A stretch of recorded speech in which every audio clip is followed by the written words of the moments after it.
오늘은 사무엘하 9장 3절 이하의 말씀을 통해서 모비보셋을 향한 다윗의 감사시상이라는 제목으로 은혜를 나누고자 합니다. 하나님의 은혜가 모두에게 충만히 마시길 주의 이름으로 축원합니다. 우리 옆 사람을 보면서 인사하시길 원합니다. 감사하며 잡시다. 다른 분을 보면서 또 한 번 인사하시길 원합니다. 먼저 감사합시다.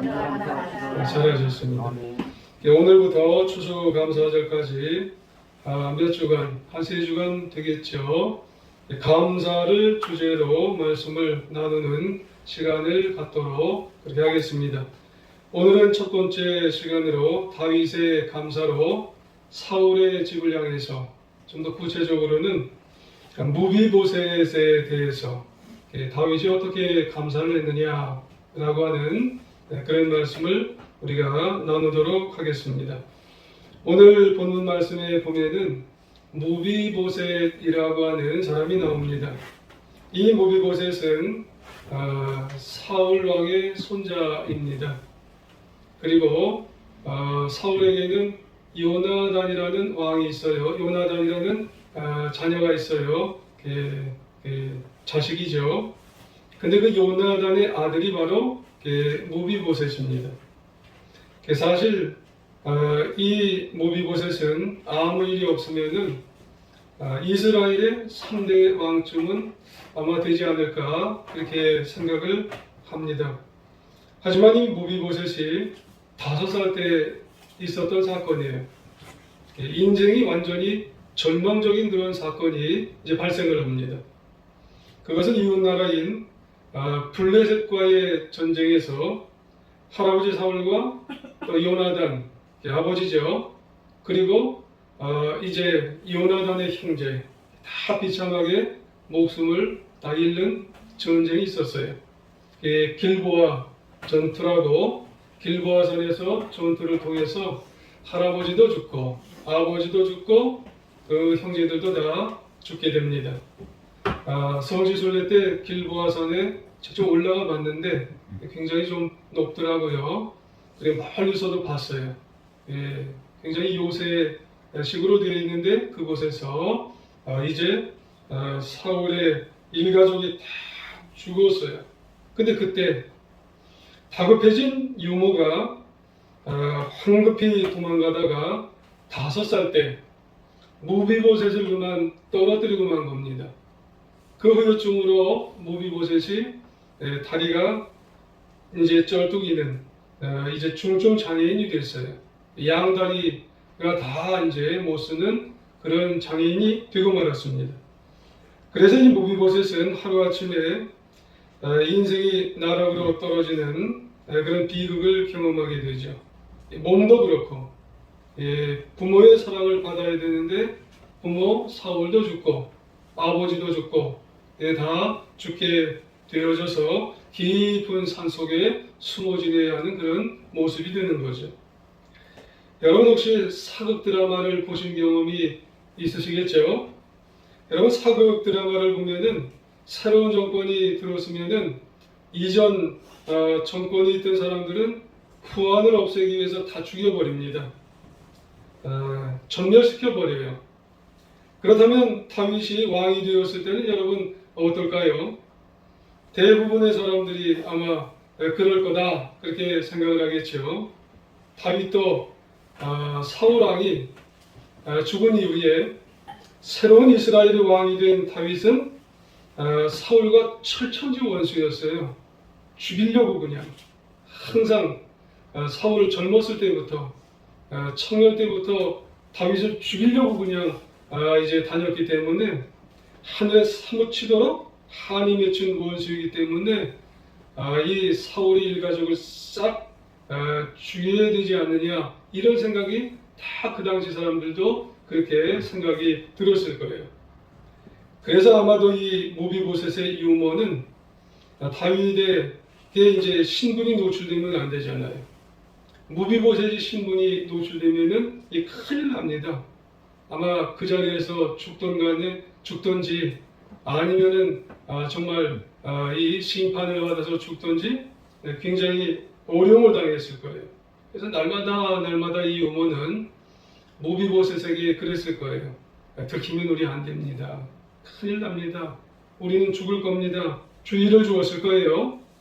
그래서 이 모비보셋의 신세는 부모 없어서 중증 장애인으로 안 그래도 괴로운데 신분이 노출되면은 정말 굉장히 어려운 상황 속에서 이 파리목숨 같은 그런 신세가 아니겠어요?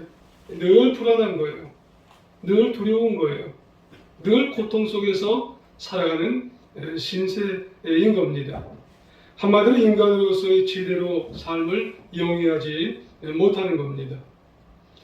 어느 정도 그의 신세가 처량하냐면은 내면적인 상태를 우리가 알 수 있냐면은 8절 한번 볼까요? 맨 마지막 절인가요? 8절을 같이 한번 읽어볼까요? 시작. 그가 전하여 이르되 이 종이 무엇이기에 왕께서 죽은 개 같은 나를 돌아보시나이까 하니라. 그래, 자신은 개처럼 생각하는 거예요. 그냥 살아있는 개도 아니에요. 죽은 개 같은 나를. 그래요. 지금 이 다윗이 나를 찾는다고 얘기를 듣고 나서 왕이여 죽은 개 같은 나를 어떻게 돌아보시나이까 이러는 거예요. 얼마나 자기가 양다리 중증 장애인이고 부모도 나를 돌보지 않고 그리고 늘 불안감과 두려움과 고통 속에서 살아가는 자신을 보니 나는 죽은 개 같은 그런 존재다. 이런 모습으로 자기가 살아갔더라는 거예요. 얼마나 자기를 극단적으로 비하하고 살아가고 있느냐는 거예요. 자신은 소망이 없는 존재예요. 자신은 희망이 없다는 거예요. 개보다도 못한 존재. 그저 이 코에 콧구멍이 뚫렸으니까 그냥 호흡만 있으니까 내가 하루하루 죽지 못해서 나는 살아가는 존재입니다. 이런 말을 하고 있는 거예요. 자기 스스로가. 엄청나게 자신은 찢겨진 마음으로 지금 살아가고 있나이다 라고 하는 거예요. 근데요, 아주 중요한 일이, 아주 엄청난 일이 생겼어요. 그에게 은혜가 주어진 거예요. 놀라운 은혜가 지금 주어졌다는 거예요. 이렇게 비참하고 죽은 개 같다고 자기를 생각하는 찢겨진 마음으로 몰락한 무비보셋에게 놀라운 일이 생겼어요. 3절 한번 보시면 다윗이 찾아요. 지금 잘 보시면 왕이 이르되, 왕이 다윗이에요. 사울의 집에 아직도 남은 사람이 없느냐? 내가 그 사람에게 하나님의 은총을 베풀고자 하노라 하니. 시바는 사울의 종이었어요. 시바가 왕께 아뢰되 요나단의 아들 하나가 있는데 다리 저는 자니이다 하니라. 그래요. 지금 누가 찾는 거예요? 다윗이 찾아요. 다윗은 사울 집과 철천지 원수인데 지금 다윗이 찾고 있더라는 말입니다. 지금 하루하루를 비관하면서 죽지 못해 살아가는, 절망하는 이런 무비보셋을 다윗 왕이요, 지금 수소문해서 그 집에 지금 살아남은 사람이 없느냐 이렇게 수소문해서 찾고 있는 거예요. 왜 그럴까요? 거두어 주려고. 그 원수 집에 누구라도 있으면 지금 거두어 주려고, 품어 주려고 지금 찾고 있는 거예요. 그리고 어떻게 해요? 다윗은 그 무비보셋을 찾아서 그에게 아주 큰 은혜를 그 무비보셋에게 베풀어 주었어요. 두 가지나 베풀어 주었어요. 하나는 다윗은 무비보셋에게 물질의 은혜를, 엄청난 은혜를 무비보셋에게 베풀어 주었다는 말씀이에요. 자, 7절 한번 보실까요? 7절은 같이 한번 읽어보실까요? 시작. 다윗이 그에게 이르되 무서워하지 말라. 내가 반드시 네 아버지 요나단으로 말미암아 네게 은총을 베풀리라. 내가 네 할아버지 사울의 모든 밭을 다 네게 도로 주겠고. 아멘. 여기까지만 보시면 됩니다. 근데 물질의 은혜를 줬는데 7절 그 지금 읽은 하반부쯤 보면은 내가 네 할아버지 사울의 모든 밭을 준대요. 사울의 모든 밭. 사울은 어떤 직분을 가졌어요? 왕이었어요. 잘하셨네요. 사울의 밭은 왕이었어요. 왕의 밭이었기에 엄청나게 크고 엄청나게 좋은 밭이에요. 그 당시 사람들은요, 모두 땅에 욕심을 가졌어요.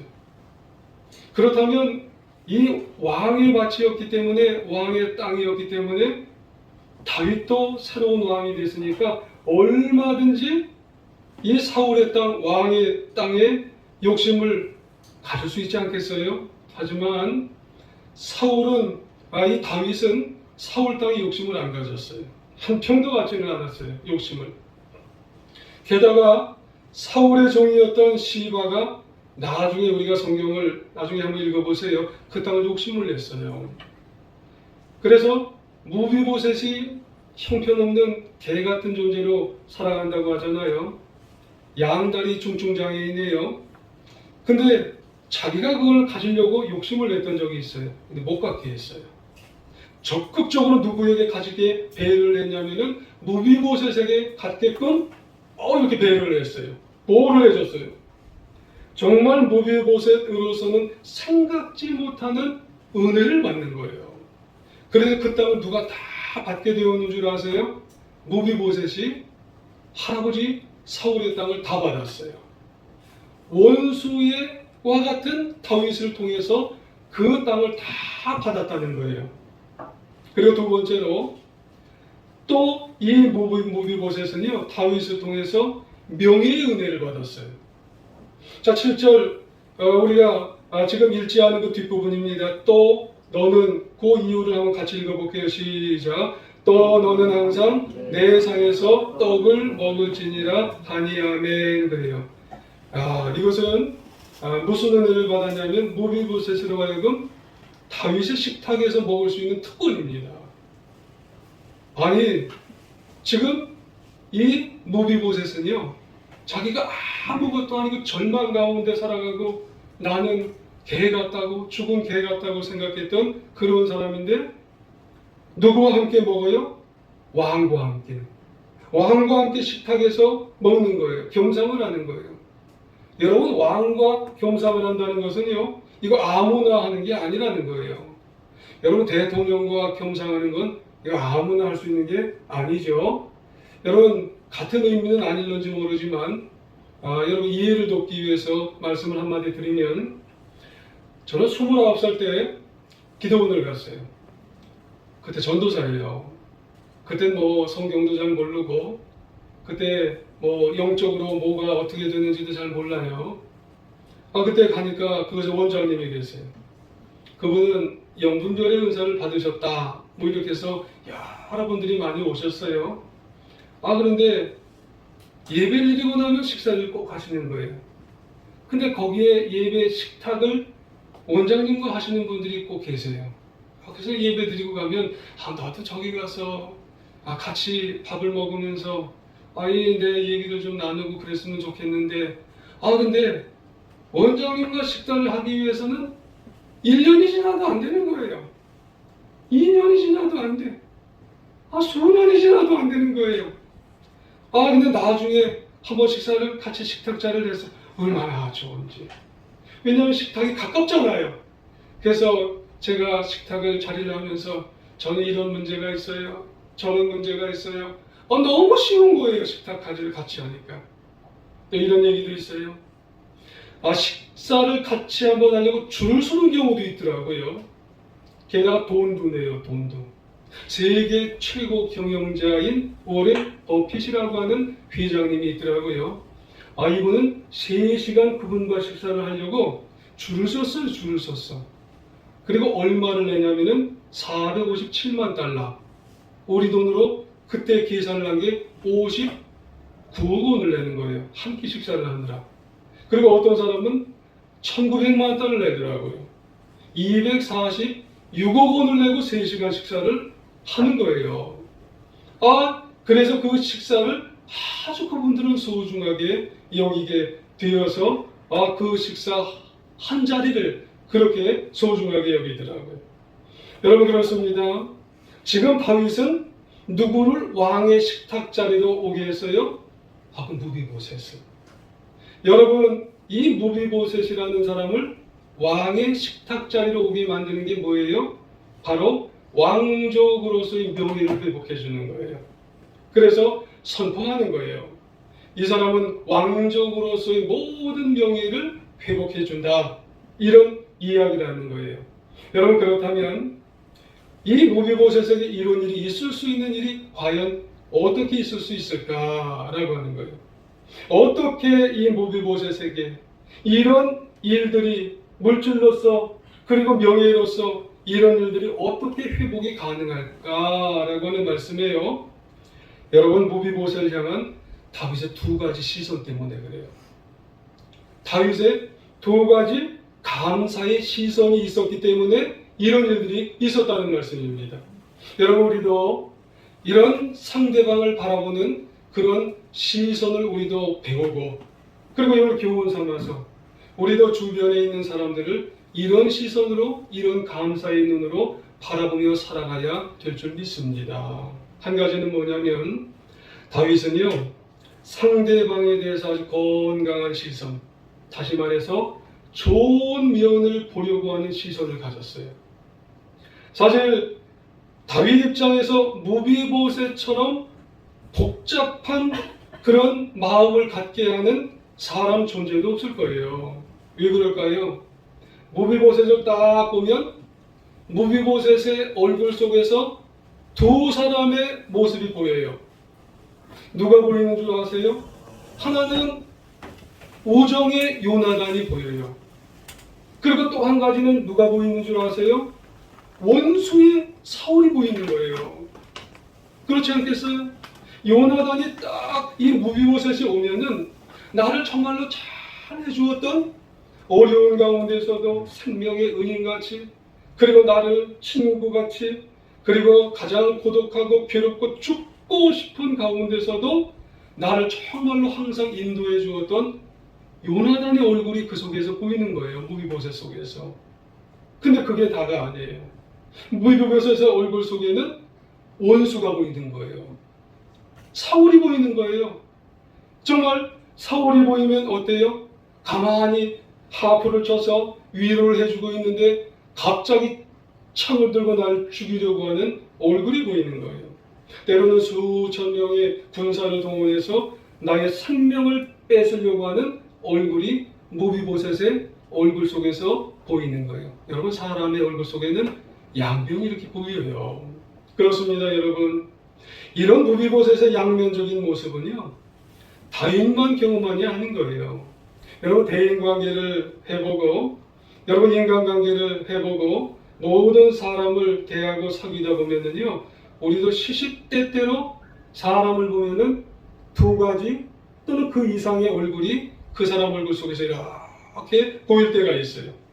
아무리 원수 같은 사람 존재일지라도요, 그 사람에게서 사울과 같은 죽이고 싶은 면만 보이지는 않아요. 반대도 보여요. 그 사람 속에서 너무 고마운 존재가 보여요. 그 사람 속에서 너무 감사하고 정말 사랑하는 마음과 같은 요나단의 모습도 그 속에서 보이더라고 하는 말씀이에요. 그러면 이 둘 가운데 좋은 것에 대한 시선을 자꾸 보는 게 이게 좋은 인간관계예요. 이것이 정말 귀한 인간관계가 되고 이것이 아름다운 인간관계를 유지하며 살아가게 되었다고 하는 그런 말씀입니다. 예를 한번 들어볼까요? 여러분, 매일매일 만나는 남편과 아내에 대해서 한번 생각해 볼까요? 여러분, 늘 여러분 남편의 모습 속에서 요나단만 있나요?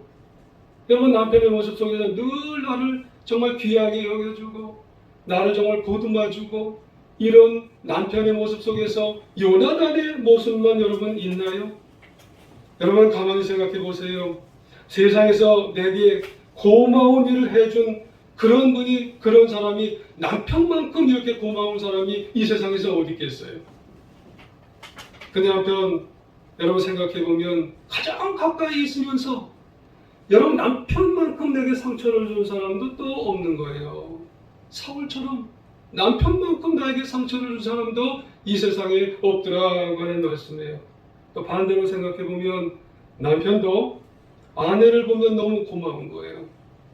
때로는 10년, 때로는 20년, 때로는 그 이상을 살아오면서 아내의 모습 속에서 요나단이 보이는 거예요. 아우 고맙지, 힘들 때 얼마나 고마워. 근데 가까이 있을 때 있으면서도 어떤 때 보면 사울이 보이는 거예요. 원수와 같은 사울이 보이게 될 때도 있다는 그런 말씀이에요. 또 누가 있나요? 부모와 자식 간의 사이 속에서도 그런 거예요, 여러분. 또 우리는 교회 공동체 안에 있어요. 목사와 성도님 사이에서도 그렇다는 거예요. 또 성도님과 성도님 사이에서도 그래요. 어느 때는 정말 고마운 요나단이 항상 보여요. 근데 요나단만 보이나요? 여러분, 원수와 같은 사울도 보이는 거예요. 다 양면이 공존하는 거예요. 어떻게 하시겠어요? 그러므로 우리의 인간관계에서 정말 중요한 게 뭘까요, 여러분? 시선이 중요한 겁니다, 여러분. 내가 그분에게 있어서 어떤 시선으로 보느냐에 따라서 깊이가 결정되는 거예요. 그렇다면 우리는 어땠나요? 우리는 상대방을 어떤 시선으로 또 어떤 각도로 바라보느냐에 여러분 익숙한가 한번 되돌아보시길 바랍니다. 불행하게도요, 많은 사람들은요, 여러분 자주 원수 사울 쪽에서 바라보는 걸 선택하며 살아가더라고요. 그래서 그 인간관계에서 고마워하고 사랑하고 품어주고 용서하고 이래야 되는데 이걸 다 못하더라고요. 그래서 대부분의 사람들은 상대방에게 고마운 요나단의 모습이 9개가 있어요. 그리고 못된 사울의 모습이 1개가 있더라도 가만히 보면 결정적인 순간에 어떻게 하는 줄 아세요? 고마운 9가지 모습은 싹 없어져요. 뭐가 드러나는 줄 아세요? 고마운 9가지 모습은 다 던져버리고 나 당신한테 서운했어. 나 당신한테 삐졌어. 그 한 가지를 크게 얘기해요. 그래서 남편과 아내와의 사이에서, 그리고 목사와 성도와의 사이에서, 성도와 성도와의 사이에서 잘해준 게 9가지가 돼요. 아니, 잘해준 게 90가지가 돼요. 근데 결정적인 순간에 한 가지 서운한 것을 가지고 관계를 깨뜨리더라고요. 나 힘들어. 나 정말로 괴로워. 한 가지를 가지고 나오더라고요. 나 당신한테 고맙지 못해. 감사하지 못해. 이렇게 얘기하더라고요. 하지만 다윗이 어때요? 다윗은 달라요. 다윗은 무비보셋단에 투영된 요나단의 모습과 사울의 모습 쪽에서 원수 사울이 아니에요. 고마운 요나단을 바라보며 감사의 시선으로 그를 내치지 않고 품어주고 사랑하게 되었다고 하는 말씀입니다. 7절 상반절 볼까요? 7절 상반절에 보면 다윗이 그에게 이르되 무서워하지 마. 내가 반드시 네 아버지 요나단으로 말미암아 은총 줄 거야. 그래요. 요나단으로 말미암아. 이거 세번역으로 보니까 뭐라고 그러는 줄 아세요? 요나단으로 말미암아. 이거는 요나단을 생각해서, 내가 요나단을 생각해서 모비보셋아 내가 너에게 은혜와 은총을 줄 거다. 이런 얘기를 합니다. 여러분 그렇습니다. 대인관계와 인간관계, 그리고 많은 사람들과의 관계 속에서 좋은 면도 있어요. 나쁜 면도 있어요. 이런 관계 속에서 결정적인 순간에 누구에게서 좋은 면을 생각해서 고맙습니다. 감사합니다. 사랑합니다. 용서하겠습니다. 이런 주님의 놀라운 은혜가 부어지는 우리 모두가 다 되시기를 주님의 이름으로 부탁을 드리겠습니다. 그리고 또 한 가지, 다윗에게 배워야 할 게 뭘까요? 상대방을 하나님의 은혜의 시선으로, 은혜의 눈으로 바라보았다고 하는 말씀이에요. 이게 뭘까요? 다윗도요, 그의 인생 지금까지 살아오면서 하나님이 은혜 주셨어요. 하나님이 은혜 주셨으니까 그 용서를 받고 그걸 체험했기 때문에 그 체험을 통해서 다른 사람을 그 은혜 받은 걸 통해서 감사합니다. 용서하겠습니다. 사랑하겠습니다. 이런 다윗의 내면 바탕에 하나님의 은총의 시각으로 모든 사람을 바라보게 되었다고 하는 말씀이에요. 여러분, 다윗 자신도 많은 용서함을 받고, 그래서 그 자신도 수많은 은혜를 입어서 그 시각으로 사람들을 바라보는 거예요. 또 사람들을 만나는 거예요. 사람들을 상대하는 거예요. 그러니까 모비보셋이 불쌍한 거예요. 모비보셋이 긍휼히 여겨지는 거예요. 그래서 그를 여러분 받아주게 되었다고 하는 말씀입니다. 그러고 보면 분명한 게 있습니다. 우리도 사람들을 사귀고 사람들을 대할 때 그 관계가 건강하게 회복되기 위해서는요, 다윗처럼 상대방을 하나님의 은혜의 시선으로, 눈으로 바라볼 수 있는 우리 모두가 되시기를 부탁을 드리겠습니다. 그렇습니다. 주님은 우리를 보실 때 정말 우리의 잘못된 것만 자꾸 바라본다고 생각해 보세요. 여러분, 부끄러운 모습만 우리를 바라본다고 생각하세요. 여러분, 없어져야 할 것만 바라본다고 생각해 보세요. 우리 정말 바로 설 수가 없습니다. 그런데 대신에 주님은요, 우리의 많은 부족함에도 불구하고 우리 자꾸 십자가의 보혈로 씻어주시고 우리를 십자가의 흔적으로 덮어주시고 의롭다고 해주셨어요. 우리는 이러한 은총과 은혜를 받아서 그래서 우리에게 괜찮다고, 그리고 그럴 수 있다고, 그리고 함께하자고 용서해 주셨기 때문에 이런 은혜를 받은 우리로 말미암아 다른 사람을 다 품어주고 거두어주고 용서할 수 있는 하나님의 자녀가 된 줄 믿습니다. 로마서 1장 14절 이하에 보면 이런 말씀이 있어요. 헬라인이나 야만인이나 지혜 있는 자나 어리석은 자에게 다 내가 빚진 자라. 그러므로 나는 할 수 있는 대로 로마에 있는 너희에게도 복음 전하기를 원하노라. 아멘. 이런 말씀을 합니다. 사도 바울의 고백이죠. 여러분 생각해 보세요. 바울이요, 야만인에게 뭐 빚을 졌나요? 헬라인에게 뭐 빚을 졌나요? 언제 어리석은 자에게 빚을 졌나요? 빚진 적이 한 번도 없어요. 근데 자신이 고백을 하는 거예요. 내가 야만인에게도 빚진 자라고, 헬라인에게도 빚진 자라고, 어리석은 자에게도 빚진 자라고, 야만에게까지 빚진 자처럼 느끼면서 살아가게 되어진 것은 은혜 받았기 때문에 그래요. 여러분, 저나 여러분이나 다 예수님의 십자가의 보혈로 은혜 받았어요. 은혜 받았기 때문에 다 긍휼히 여겨줘야 돼요. 다른 사람을 다 품어줘야 된다는 그런 말씀입니다. 그런 시선으로 우리가 바라보면 용서 못할 자가 없어요. 여러분, 복음을 전하지 않고는 백일 자가 없어요. 감사하지 못할 것이 하나도 없다라고 하는 그런 말씀입니다. 여러분, 우리도 십자가의 은혜로 용서하지 않고는 견딜 수 없는 빚진 자로서 여러분, 우리가 살아갈 수 있는 우리 모두가 다 되시기를 주님의 이름으로 부탁을 드리겠습니다. 우리 내면에 우리가 하나님의 은총을, 하나님의 이런 은총의 다윗의 시각을 공유하며 살아갈 수 있는 우리 모두가 다 되어야 할 줄 믿습니다. 비트겐슈타인의 오리 토끼라고 하는 그런 그림이 있어요. 여러분, 오리 토끼는 같은 그림입니다. 한쪽에는 오리 그림이 있고요, 한쪽에는 토끼 그림이 있어요. 근데 이쪽 각도에서 보면은 오리가 보이고 저쪽 각도에서 보이면은 토끼가 보여요. 그 그림의 이미지를 결정하는 것은 이 그림 자체가 아니에요. 뭐가 보이게 만드냐면은 마음의 자세, 마음의 상태, 이걸 통해서 이렇게 보면은 오리가 보이고 마음으로 이런 마음의 자세를 보이면은 토끼가 보인답니다. 여러분, 우리 마음도요, 상대방을 보면서 이런 마음의 자세를 보이면 미움만 보여요. 자꾸 저 사람의 미운 것만 자꾸 보이는 거예요. 근데 이런 마음의 자세로 보면은 자꾸 감사한 거예요. 자꾸 그 사람이 감사한 거예요. 또 이런 마음의 자세로 보면은 저 사람이 자꾸 그냥 싫은 것만 보이는 거예요, 계속. 근데 또 이런 마음의 자세로 그냥 그렇게 불쌍한 거예요.